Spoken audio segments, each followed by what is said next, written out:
Hi everyone, हम लोग देख रहे थे सुप्रीम कोर्ट ऑफ इंडिया। कल इसका पहला सेशन हम लोग देख चुके थे। आज ही हमारा दूसरा सेशन है।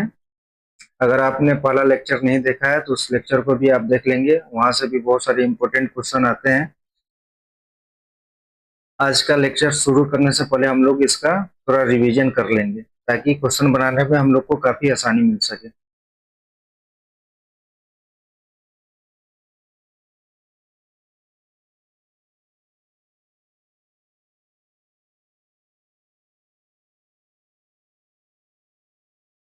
देखिए, सुप्रीम कोर्ट के बारे में हम लोग देख रहे थे। सुप्रीम कोर्ट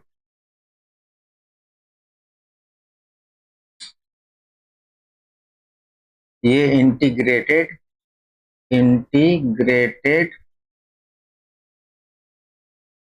जुडिशियल सिस्टम है।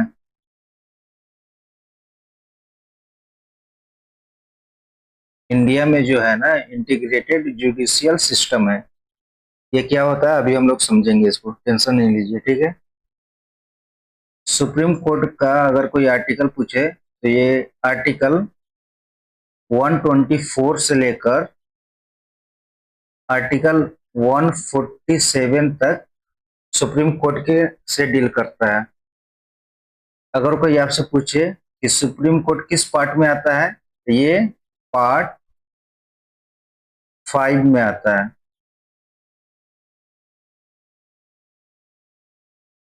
सुप्रीम कोर्ट के बारे में और भी डिटेल जान लीजिए आप। टोटल कितने जज हैं? एक है chief justice of India plus 33 जज, यानी कि चीफ जस्टिस ऑफ इंडिया और 33 जज मिलाकर 34 है टोटल। शुरू में जब 1950 में संविधान लागू हुआ था उस समय जज कितने थे? एक chief justice of India plus 7 जज थे। 7 जजेस।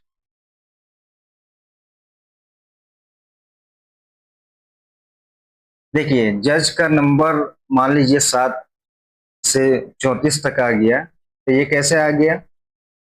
किसको हक है जज के नंबर को बढ़ाने का? ये सारे सवाल आते हैं। देखिए, जज का नंबर कोई नहीं बढ़ा सकता, एक ही के पास में पावर है, वह है देश का पार्लियामेंट, देश का संसद। और ये कैसे बढ़ा देंगे?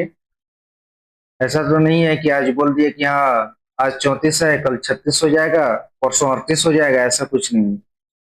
पार्लियामेंट भी कैसे बढ़ाते हैं नंबर? बाय लॉ, कानून पास कर कर।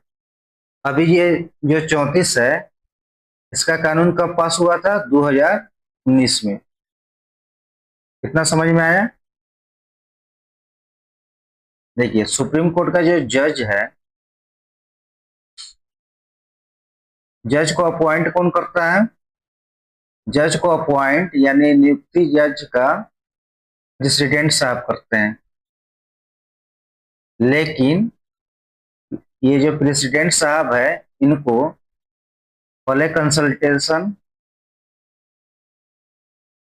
पहले कंसल्ट करना पड़ता है चीफ जस्टिस ऑफ इंडिया से, तभी ये जज को अपॉइंट कर सकते हैं। बिना चीफ जस्टिस ऑफ इंडिया के कंसल्ट के ये प्रेसिडेंट साहब भी अपॉइंट नहीं कर सकते हैं, ठीक है। अब जब अपॉइंटमेंट हम देख लिए, नियुक्ति देख लिए, तो ये भी देख लेते हैं कि जज साहब को हटाते कौन है। जज साहब को अगर रिमूव करना हो, हटाना हो, तो इसका भी आंसर आपको हो जाएगा प्रेसिडेंट। लेकिन कल हम लोगों ने देखा था कि प्रेसिडेंट साहब डायरेक्ट नहीं हटा देते हैं। देखिए, लोकसभा और राज्यसभा दोनों दोनों में सेपरेटली एक मोशन पास होता है, मान लीजिए, और दोनों को इस मोशन को, ये मोशन क्या है? कुछ नहीं है कि जज साहब को हटाना है, ठीक है, इसी का नाम मोशन मान लीजिए आप, कि जज साहब को हटाना है। तो इस मोशन को कितने से पास होना होता है? लोकसभा में भी टोटल देखिए, majority of total membership, total membership, इसका क्या मतलब हुआ कि मान लीजिए 543 लोकसभा के सदस्य है, इसका आधा कर दीजिए आप और उसमें एक जोड़ दीजिए। सपोज कीजिए इसको आसान में, मान लीजिए कि 200 लोकसभा के मेंबर है, इसका आधा कितना हो गया 100 प्लस एक कर देना है, यही मेजोरिटी होता है। तो जितने सदस्य है उसका मेजोरिटी प्लस दूसरा, इसके साथ में एक और केस मैच करना चाहिए कि जितने लोग उस दिन हैं उसका 2/3 प्रेजेंट एंड वोटिंग। ये तो पहला वाला ये जो है ये 543 का मेजोरिटी चाहिए, उसका आधा कर दीजिए और एक प्लस जितना उस दिन आए हुए हैं उसमें से 2/3 का वोटिंग, और 2/3 का वोटिंग फेवर में चले गया तो ये मोशन पास हो गया। इसी तरह राज्यसभा में भी मोशन पास होगा, उसके बाद में प्रेसिडेंट साहब के पास में जाएंगे और तब प्रेसिडेंट साहब जज साहब को रिमूव करेंगे। ठीक है, कल भी देखे थे इसको हम लोगों ने।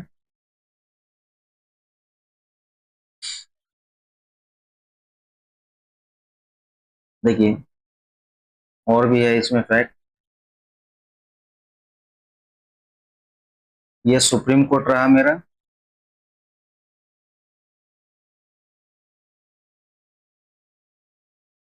मान लीजिए सुप्रीम कोर्ट के जज कौन बन सकते हैं भाई, इसके जज बनने के लिए क्या क्या कंडीशन है। तो एक तो है आपको सिटीजन ऑफ इंडिया होना चाहिए, अगर भारत के नागरिक है तभी आप जज बन सकते हैं सुप्रीम कोर्ट के। प्लस ये तो मैंडेटरी है भाई, ये तो होना ही चाहिए। उसके बाद किसी भी एक हाई कोर्ट या दो हाई कोर्ट में 5 साल या उससे ज्यादा जज होने चाहिए।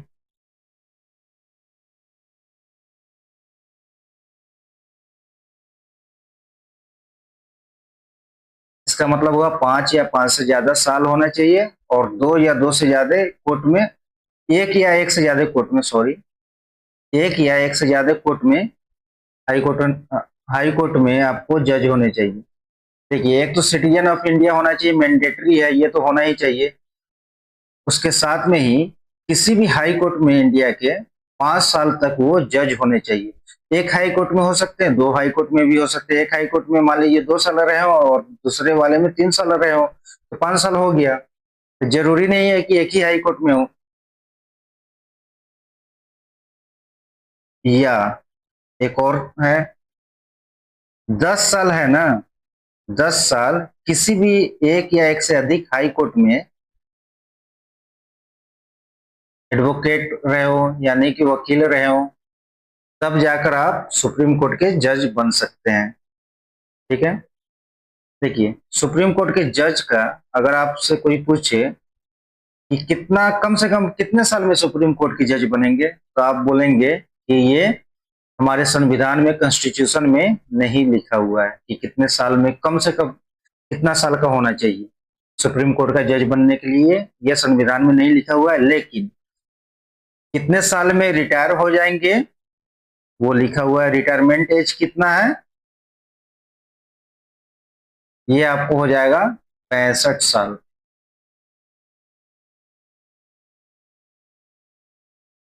ठीक है, चलिए आज का पहला सवाल देखते हैं हम लोग। केंद्र और राज्य के बीच विवादों का निर्णय करने की भारत के सर्वोच्च न्यायालय की शक्ति इसके अंतर्गत आती है। The power of the supreme court of India to decide dispute between the centre and the state fall under its सलाहकार, क्षेत्राधिकार, अपीलीय और मूल या संवैधानिक, एडवाइजरी, एपिलेट, ओरिजिनल और कॉन्स्टिट्यूशनल। देखिए, इसका आंसर आपको हो जाएगा मूल यानी कि ओरिजिनल। अब ओरिजिनल जुरिडिक्शन जो है सुप्रीम कोर्ट का, इसके लिए आपको आर्टिकल 131 जो है ये डील करता है original original jurisdiction of supreme court. ठीक है, इसमें क्या है, अगर कोई भी लड़ाई या dispute between government of India, Bharat सरकार, एंड दो या दो से ज्यादा स्टेट, कोई ऐसा डिस्प्यूट झगड़ा जो भारत सरकार के बीच में है और दो या दो से ज्यादा स्टेट के बीच में है, एक तो ये हो जाएगा। सेकेंड हो जाएगा dispute between two state, two या मोर स्टेट। देखिए, एक तो है कि भारत सरकार और दो या दो से ज्यादा स्टेट के बीच में कंडीशन हो गया, या भारत सरकार या एक स्टेट के बीच में है, और एक हो जाएगा दो स्टेट के बीच में, मान लीजिए बिहार और यूपी के बीच में कोई डिस्प्यूट है, तो इसका ओरिजिनल जुरिडिक्शन किसका हो जाएगा, सुप्रीम कोर्ट का। ये दोनों केसों में ये याद रखेंगे। इसके अलावा जो भी केस आएगा उसका आंसर गलत हो जाएगा। यही केस है जिसमें ओरिजिनल जुरिडिक्शन है।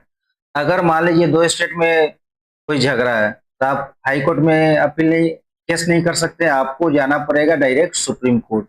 इसलिए ये ओरिजिनल जुरिडिक्शन है सुप्रीम कोर्ट का।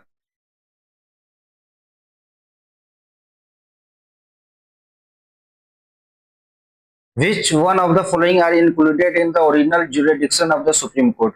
निम्नलिखित में से कौन सा सर्वोच्च न्यायालय के मूल अधिकार क्षेत्र में शामिल है? अभी देखे हैं उसी को आपको थ्योरी पार्ट की तरह ही ऑप्शन मिल जाएगा इसका। यहाँ से थ्योरी भी आपका अच्छे से समझ में आ जाएगा जो अभी हम आपको समझाए थे। लिखा हुआ dispute between the government of India and one और मोर स्टेट, भारत सरकार और एक या एक से अधिक राज्यों के बीच विवाद। ये सही है, अभी समझाए थे आपको। A dispute regarding election to either house of the parliament of that of legislature of a state, संसद के किसी भी सदन या किसी राज्य के विधानमंडल के चुनावों से संबंधित विवाद। गलत है, अभी जो हम बताए थे उतना ही तक याद रखना है पिछला स्लाइड में। उसके अलावा जो भी आएगा आप गलत टिक कीजिएगा।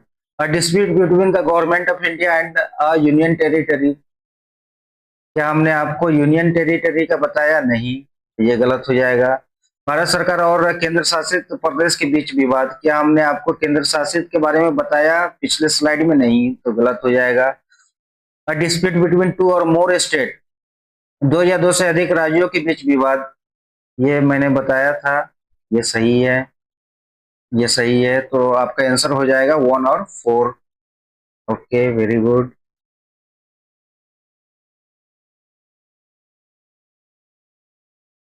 निम्नलिखित कथनों पर विचार कीजिए और बताइए कि इनमें से कौन सा सही है। भारत के सर्वोच्च न्यायालय के पास केवल आरंभिक क्षेत्राधिकार है, इसके पास केवल आरंभिक और अपीलीय क्षेत्राधिकार है, इसके पास केवल सलाहकारी और अपीलीय क्षेत्राधिकार है, इसके पास आरंभिक, अपीलीय और सलाहकारी क्षेत्राधिकार भी है। Consider the following statement and state which one of the consider the following statement which one of the which one of them is correct. ये स्टेट यहाँ पर एक्स्ट्रा लिखा गया हुआ, देखिए इसका आंसर आपको बता देते हैं। पहले इसका आंसर ये होगा डी, और क्यों होगा अब समझिए। लिख रहा है भारत के सर्वोच्च न्यायालय के पास केवल आरंभिक क्षेत्राधिकार है, ओरिजिनल जुरिडिक्शन है। अभी आपको पिछला स्लाइड में बताए थे। ये कौन से आर्टिकल में है? आर्टिकल 131। ये समझे हैं ये अभी हम लोग, इसको समझिए।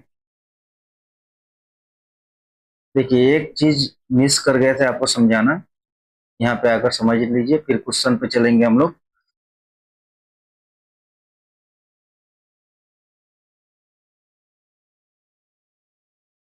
इंटीग्रेटेड जो हम बोले थे आपको इस स्लाइड में, इंटीग्रेटेड जुडिशियल सिस्टम, ये आप समझ लीजिए पहले। देखिए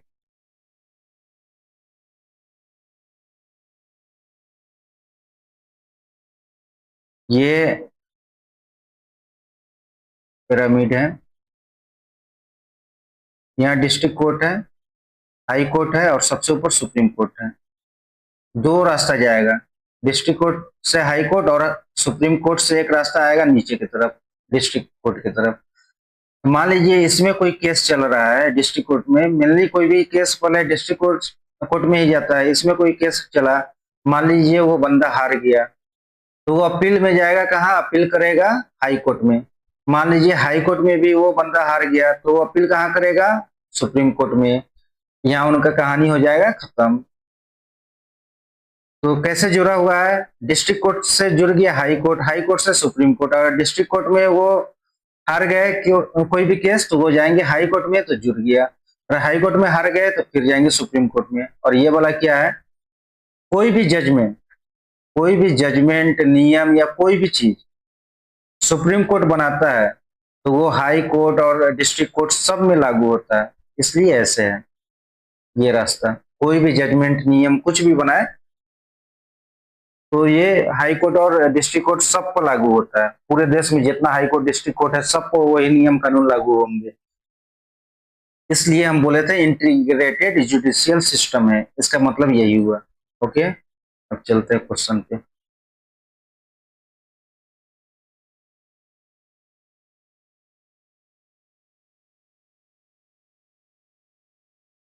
it has only original and appellate jurisdiction. देखिए एपिलेट, इसलिए अभी हम आपको बताएं एपिलेट किस आर्टिकल में है। अपीलिये आर्टिकल 132 से लेकर 136 तक, 132 से लेकर 136 तक डील करता है एपिलेट से। इसमें वही चीज है ये जो बनाया था अभी। District court, high court, supreme court. कोई भी केस डिस्ट्रिक्ट कोर्ट से हाई कोर्ट से सुप्रीम कोर्ट। ओके, मतलब हाईएस्ट एपिलेट एपिलेट बॉडी है सुप्रीम कोर्ट, यानी कि उसके ऊपर कोई को आप अपील नहीं कर सकते हैं, इसलिए हाईएस्ट है वो। थर्ड है, इनके पास केवल सलाहकारी और अपीलीय क्षेत्राधिकार है। It has only advisory and appellate jurisdiction. Appellate का तो अभी बता दिए, और इसका भी देख लीजिए आप। एडवाइजरी यानी सलाहकारी, ये आर्टिकल 143 से डील करता है। 143 आपको एडवाइजरी या अपीलीय क्षेत्राधिकार के बारे में है। तो देख लीजिए आप, इनके पास आरंभिक भी है, अपीलीय भी है और सलाहकारी क्षेत्राधिकार भी है। इट हैज ओरिजिनल भी है, एपिलेट भी है, as well as advisory jurisdiction है। इसलिए हमारा आंसर डी होगा।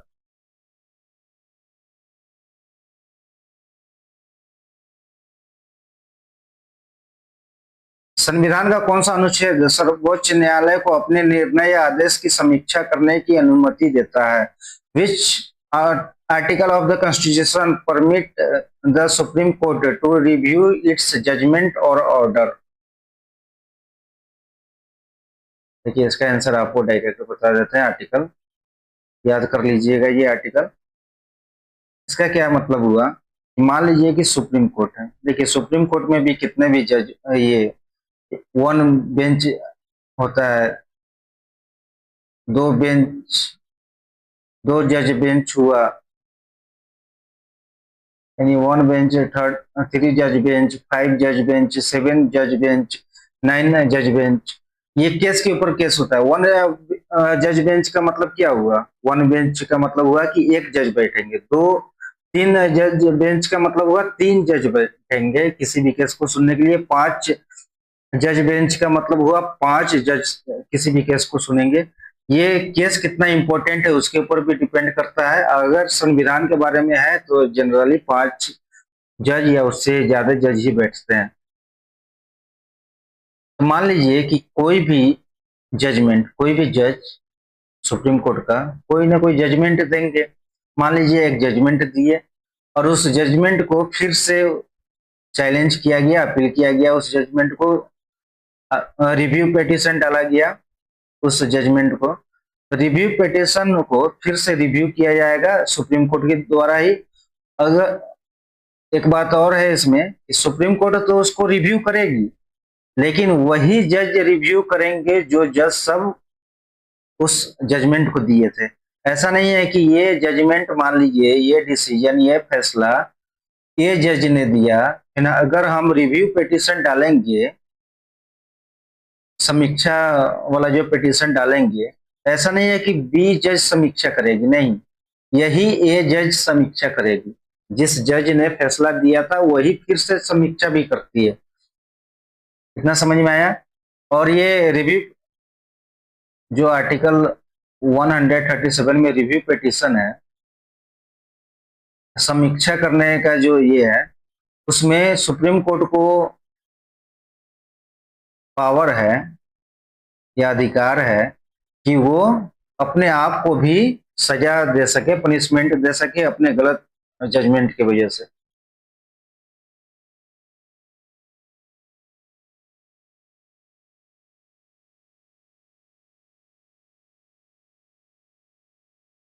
न्यायिक समीक्षा का अर्थ है कि सर्वोच्च न्यायालय सभी मुद्दों को अंतिम अधिकार रखता है, राष्ट्रपति के विरुद्ध आरोप लगा सकता है, उच्च न्यायालय द्वारा तय किए गए मुद्दों की समीक्षा कर सकता है, राज्य के किसी भी कानून को अवैध घोषित कर सकता है। इसका भी क्लियर कट आंसर आपको बता दे, इसका भी आंसर आपको हो जाएगा option number D.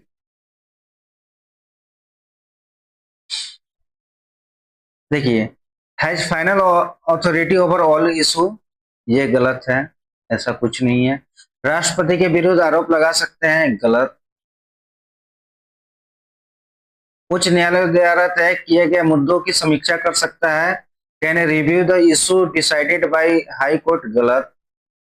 Can declare illegal any law of the state, राज्य के किसी भी कानून को अवैध घोषित कर सकता है, ये बिल्कुल सही है। देखिए ये है क्या रिव्यू पे, जुडिशियल रिव्यू।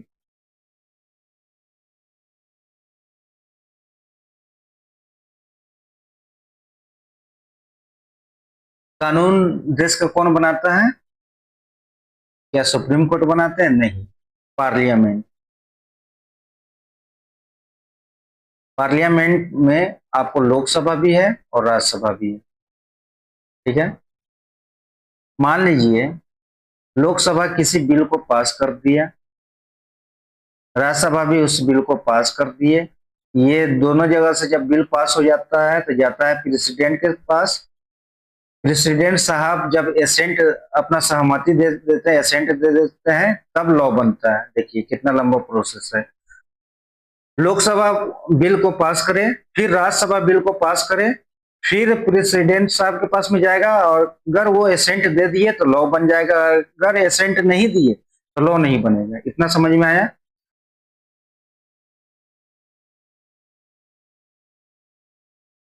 ये तो लॉ बन गया, यहाँ तक का कहानी तो हमको समझ में आ गया कि ये लॉ बन गया। और लॉ किसने बनाया? लोकसभा राज्यसभा, यानी कि गवर्नमेंट ने बनाया, कहने को कह सकते हैं, ठीक है। अब इस लॉ का भी भाई ऐसा थोड़ा नहीं है कि कुछ भी बना दे, कि कल से XYZ अगर सांस लिया तो फांसी की सजा होगी, YMK अगर सांस नहीं लिया तो फांसी की सजा नहीं होगी, ऐसा कुछ नहीं है। जब लॉ बन जाएगा तो सुप्रीम कोर्ट इसको जुडिशियल रिव्यू करेंगे, न्यायिक समीक्षा करेंगे, ठीक है। अगर सुप्रीम कोर्ट को लगा कि ठीक है, पूरा रिपोर्ट कार्ड ओके ओके है, तो ठीक है, पास हो गया। अगर सुप्रीम कोर्ट को लगा कि ये लॉ संविधान के खिलाफ है, या किसी के फंडामेंटल राइट के खिलाफ है, या कोई भी बेसिक स्ट्रक्चर के खिलाफ है, तो वो इस लॉ को नल एंड वाइड कर देंगे, अल्ट्रा वायरस घोषित कर देंगे। इसका मतलब हुआ कि वो इस लॉ को कूड़ेदान में फेंक देंगे, सिंपल वर्ड, यानी कि लॉ को अवैध घोषित कर देंगे। एक तो हुआ कि पूरा लॉ यहाँ से यहाँ तक लॉ है, पूरे लॉ को ही अवैध घोषित कर दे। एक है कि ये लॉ यहाँ से चलते चलते चलते चलते यहाँ तक आया, यहाँ तक तंदुरुस्त है, और ये वाला पार्ट खराब है, यानी कि दिक्कत इस वाले हिस्से से है, तो सिर्फ इस वाले भाग को ही हटाया जाएगा, बाकी पार्ट लॉ का जिंदा ही रहेंगे। ठीक है, ऐसा नहीं है कि पूरा लॉ को ही गायब कर दिया जाता है, मेनली जो पार्ट उसका संविधान के खिलाफ है उसको अवैध घोषित किया जाता है और उसको हटाया जाता है।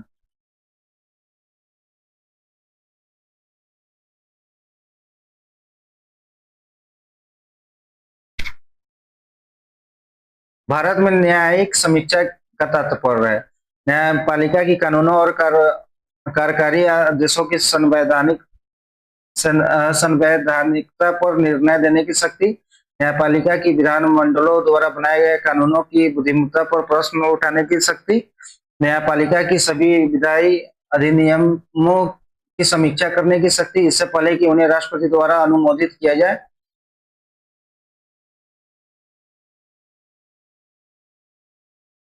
The power of the judiciary to pronounce upon the constitutionality of the law and executive order। अभी हम लोग देखे थे वही चीज है, सेम। देखिए, the power of the judiciary to review its own judgment given earlier in the judicial review हो गया, ये रिव्यू पिटिशन के तहत आता है।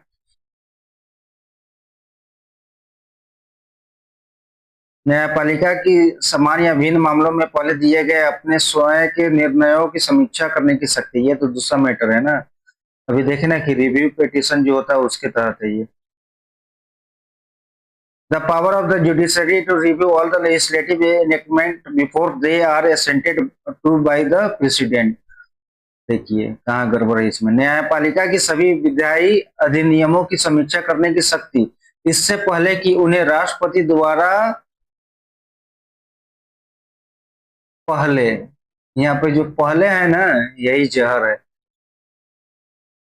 ठीक है, जो पहले होगा यहाँ पे भी बिफोर यही जहर है। देखिए अभी हम क्या बताए थे, लोकसभा में बिल पास हुआ, राज्यसभा में बिल पास हुआ, दोनों जगह पास होने के बाद में प्रेसिडेंट साहब के पास में जाएगा, यानी कि राष्ट्रपति के साथ पास जाएगा, और अगर ये सहमति देते हैं, एसेंट देते हैं, तब लॉ बनेगा, तब कानून बनेगा। ठीक, तो कानून कब बना, प्रेसिडेंट साहब के सहमति के बाद।